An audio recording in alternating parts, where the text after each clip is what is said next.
These last few weeks have revealed something to me about our rationalist slash skeptic slash anti-progressive slash anti-postmodern movement, or whatever you want to call it. Maybe these last few weeks have just clarified something for me. There's something very real and very beautiful about this movement, and it's an element that I think we all can help foster. It is the concept of redemption, and we see this played out from a foundational level to a practical level. So on a foundational level, let's start with Dave Rubin's interview of Peter Boghossian, and then we'll switch over to a clip from a Jordan Peterson talk. If you were born white, and especially cisgendered, heterosexual, all that shit that you are, that you are there's nothing you can do to overcome that. And this is the part that's... Except bow This forever. is the part that's the mind blow, and this is the part that makes me unbelievably sympathetic to Christians in particular, as opposed to other religions, that's really changed my mind significantly. Christians have a redemption narrative. These people have no redemption narrative. Mm-hmm. If you're privileged, that's it, you're fucked. Like, there's no redemption for you. You can bow down forever. So there's something about being able to be redeemed that these people don't have. And that's why you see these vitriolic attacks. They're merciless on other people on the left, eating other people on the left. The Ouroboros, the snake that eats itself. Yeah.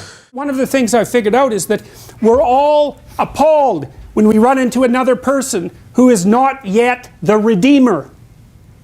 Every person you ever meet, you're dissatisfied with because they're not who they could be. And you're broadcasting that message at everyone all the time. You're not who you could be. You're not who you could be. You're not who you could be. I'm not who I could be. And we're all facing each other with our emotional displays, pleading with each other to become that which we could become. And everyone knows it, but we won't do it, and it's no wonder.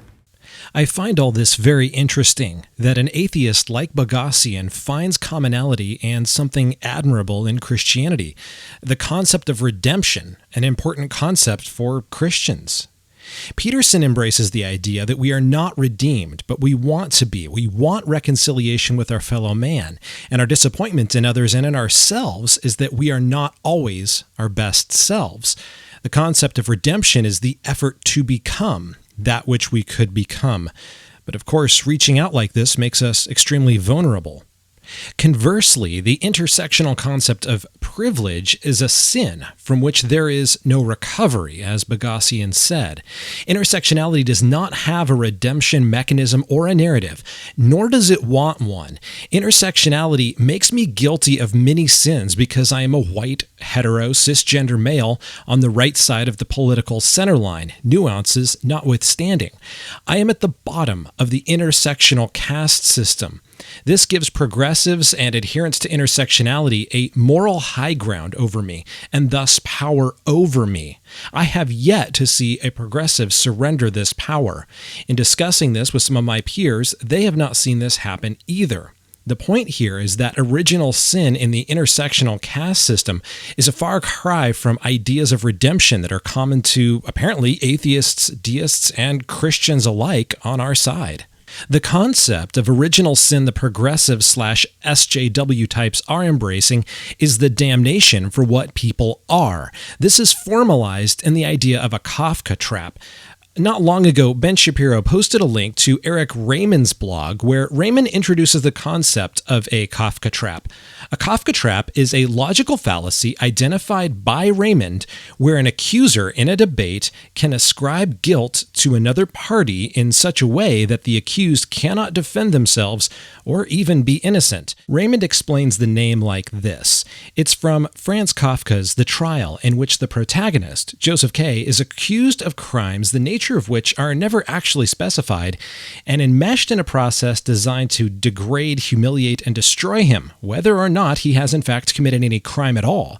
The only way out of the trap is for him to acquiesce in his own destruction, indeed forcing him to the point of acquiescence, and the collapse of his free will to live as a human being seems to be the only point of the process, if it even has one at all. Common forms of a Kafka trap say things like, refusing to acknowledge that you are guilty of intersectional sins means that you're guilty of them. And even if you don't think you're guilty of them, you really are guilty because you benefited from an intersectionally sinful system, or you have privilege in that system.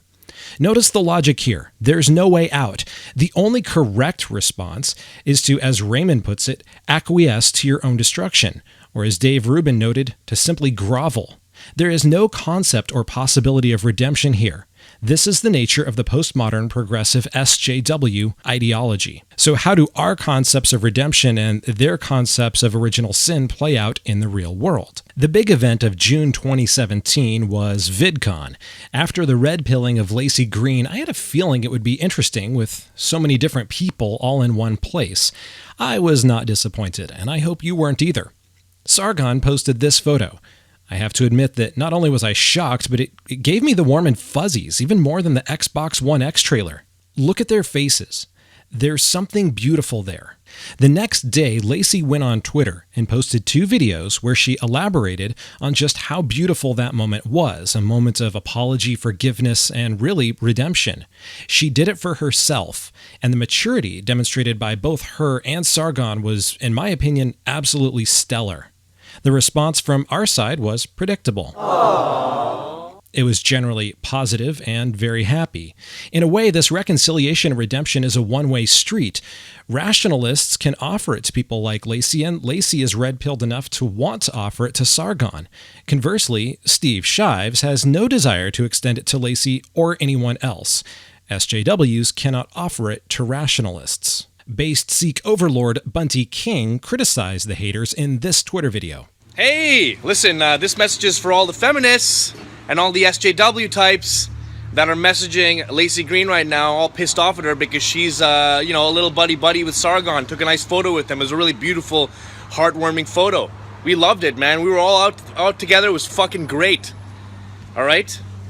I just want to, she put out a video and she said, this is about forgiveness, and she was very, very graceful about how she's receiving the feedback. But I don't need to be graceful. So I'm just going to go ahead and tell you people to shut the fuck up. Shut the fuck up. You guys are annoying as fuck, all right? This person met someone in real life, saw them. There's no degree of separation from them. There's no Twitter, there's nothing like that. It's just 2 people connecting, 2 human beings connecting. Now you're there at home, beating off in your fucking rage circle, while we're out here connecting with people. So just shut the fuck up, okay? And next VidCon, come down and we'll be happy to talk to you too. Notice that while he said he didn't have to be graceful and he wasn't really quote-unquote nice, that even at the end of his statement was really a challenge for redemption. Come out next year. Come connect with us. Come see for yourself. We're humans just like you. This is something I think our side can foster and encourage, the desire and ability to dialogue and have relationships with people that we don't fully agree with. That's something I think we have, and it's something that intersectionality cannot ever offer. On our intersectionality, I am just a white, cisgender, privileged male fostering the patriarchy, and if I refuse to cuck myself to their whims, I'm nothing more than fodder for their Kafka trap. I do not foresee people like Anita Sarkeesian, Steve Shives, or Christy Winters wanting to lose that kind of moral high ground against people like me. I do not foresee people like that ever wanting to stop holding race, gender, sexuality, or some intersectional sin over our heads. Our side of rationalists has demonstrated and must continue to demonstrate that we can do better than that for our fellow humans. Robin of the Critical Condition channel sees this as well. And in this video, she makes a call I think we should heed. When the few are finally fed up with intersectionality, postmodernism, progressivism, and the blue pill lifestyle, we can welcome them with open arms and build bridges with new allies, new supporters, and new free thinkers and intellectuals. That's the growth the rationalist movement needs.